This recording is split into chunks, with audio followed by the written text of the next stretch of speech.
이창용 한국은행 총재가 지금의 부동산 제도는 전 국민을 투입꾼으로 만든 그런 좀 좋지 못한 제도다라고 이야기한답니다.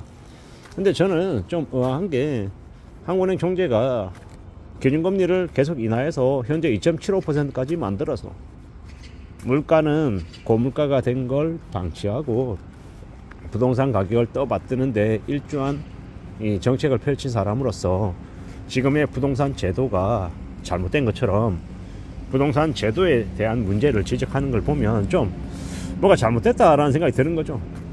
한국은행 총재는 대한민국의 기준금리를 좌우하는 아주 큰 역할을 하는 중요한 고위직 관료잖아요.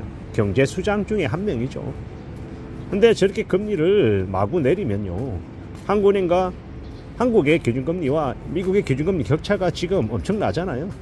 저 때문에 환율이 지금 요동치고 있고 지금의 부동산 가격은 저렇게 미친듯이 고공행진하고 있고 보통 사람들의 삶이 되게 힘겨울 정도로 물가가 감당이 안 되는 되게 어려운 처지에 놓여 있잖아요.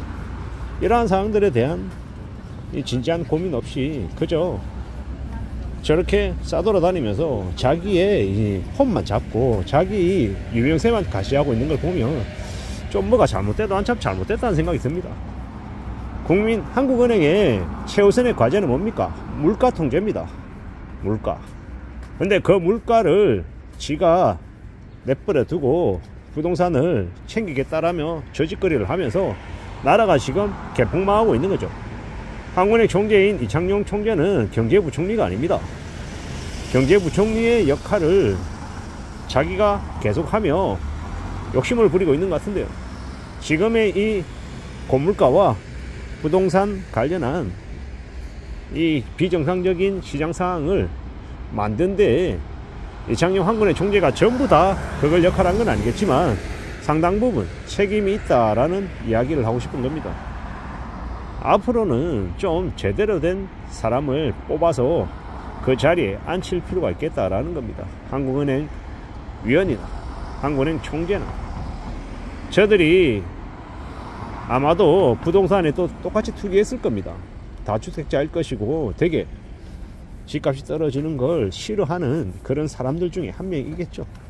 그러다 보니까 저렇게 기준금리를 내려서 부동산을 떠받들려고 하는 그런 정책들을 갖춰가는 것 같습니다. 저는 거 보면 더욱더 많은 우려, 더 많은 생각들이 들죠. 아마도 시간이 지나면 지날수록 어떤 일들이 벌어지겠습니까? 부동산 관련해서 부동산 가격은 급락하는 것들을 피할 수 없을 겁니다. 금방 나아지지 않을 거다라는 겁니다. 왜 그러겠습니까? 왜?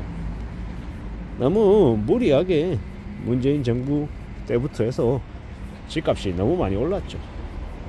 2배, 3배, 4배, 5배 올랐습니다. 그러한 것들이 지금까지이다 보니 더욱더 상황이 이제 예사롭지 않은 거죠. 이런 상황들이 금방 개선될 수 있겠습니까? 아니죠. 저는 이제 집값이 많이 급락할 거다라고 말을 하는데 그 말은 다르게 표현하면 한국의 경제가 되게 악화될 거다라는 말로 이제 다르게 표현한 것도 하고 같은 거죠. 결국은 이제 우리가 맞이하게 되는, 우리가 겪게 되는 현실들이 많이 녹록지 않을 것 같습니다. 집값만 떨어진다라는 게 아니라 한국에 사는 많은 보통의 사람들의 이 경제 수준도 많이 추락한다라는 이야기로 봐야 되는 거죠. 예전에 2014년, 15년에 대치동에 엄마 아파트가 7억 5천에 나와 있는데도 대치동에 있는 부동산에 사람들이 집을 보러 오지 않았습니다. 왜 보러 오지 않았겠습니까? 그 정도의 돈을 주고 살 사람도 없었고 또 부동산에 관심을 갖는 이들도 되게 줄어들었다는 겁니다. 그때는 그렇지, 대치동에서 부동산을 하는 지인분이 되게 힘겨워했습니다. 왜냐? 거래가 너무 없어서요.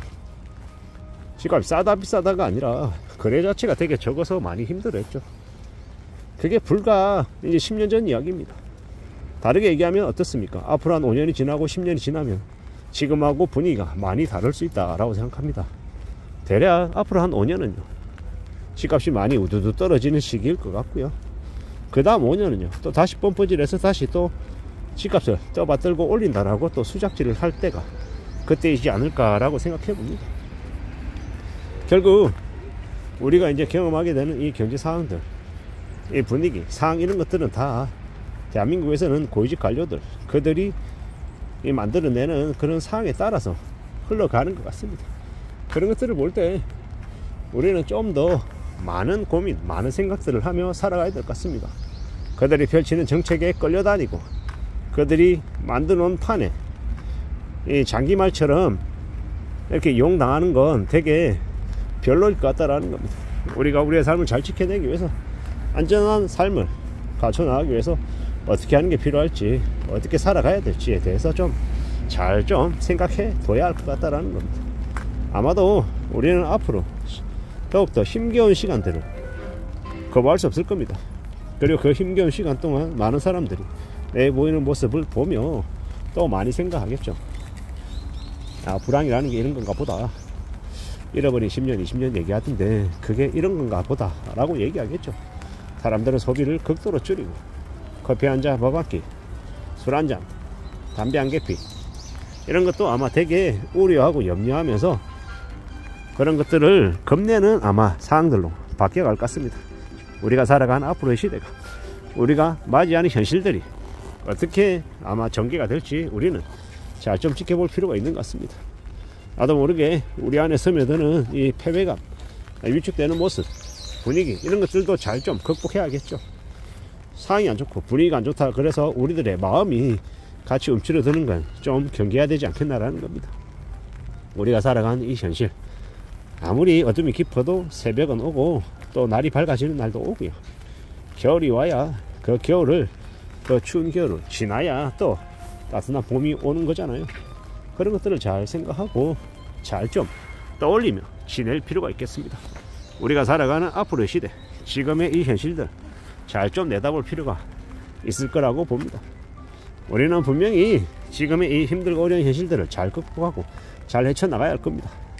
그리고 저 한군의 총재처럼 저렇게 무지막지하게 지 잘난다라고 까불어대면서 함부로 기준금리 인하하고 하는 저런 짓거리를 못하게끔 국민들이 앞장서서 저들을 혼내야 될 것 같습니다. 그러지 않으면 저 한국에 있는 서울대 나오고 지 잘난 똑똑하다라고 생각하는 저 관료놈들이 대한민국 경제를 더 망가뜨리는 것 같습니다. 저들을 견제하고 저들을 혼낼 수 있는 그런 국민들의 목소리가 있어야 될 것 같습니다. 그러지 않으면 저들은 그냥 보통 사람들, 서민들이 감당해야 될 짐만 더 떠넘기고 자기들 잘난 척하고 자기들끼리 잘 먹고 잘 살 것 같다라는 생각이 들어서 말씀드려 봅니다. 앞으로 우리가 살아가는 시대가 어떤 식으로 또 흘러갈지 유심히 잘 지켜봐야 될 것 같습니다. 이상입니다.